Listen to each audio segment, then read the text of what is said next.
Welcome back to English Explorers with Riddima. Today we are going to explore a part of English that many learners overlook: expressing emotions. Yes, speaking a language is one thing, but communicating how you truly feel adds depth, honesty, and connection to your words.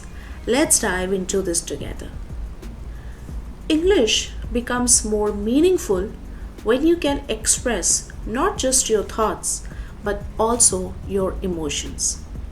Many learners feel comfortable with basic sentences, yet hesitate when it comes to describing how they feel.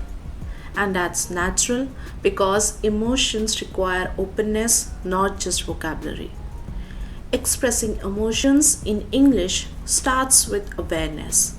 When you recognize what you are feeling, whether it's excitement, disappointment, relief, or confusion, you begin to find words that match that inner state. These words don't have to be complicated, they just need to be true to your experience. What makes emotional expression powerful is the honesty behind it.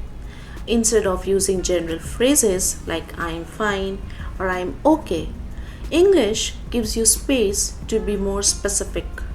You can say, I feel a bit overwhelmed today, or I'm feeling proud of myself, or I'm uncertain but I'm trying. Specific emotions help people understand you more clearly. Many learners avoid emotional language because they fear sounding dramatic or incorrect. But emotions are a natural part of communication. Sharing them creates connection, it makes conversations richer and more human.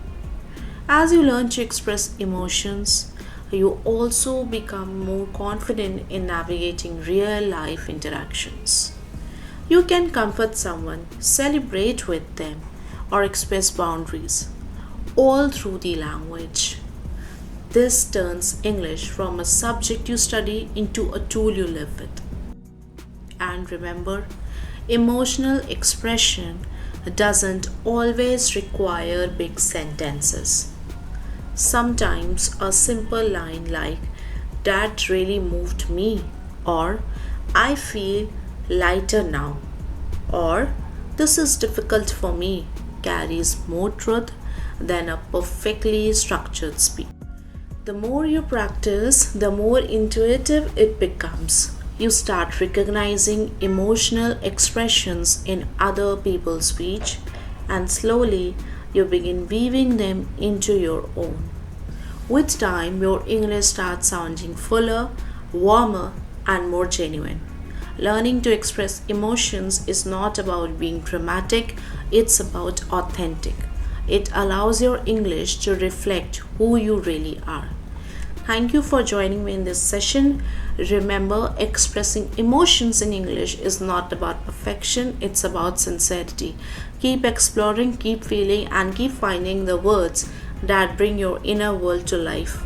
This is Riddima, and you're watching English Explorers. I'll see you in my next session.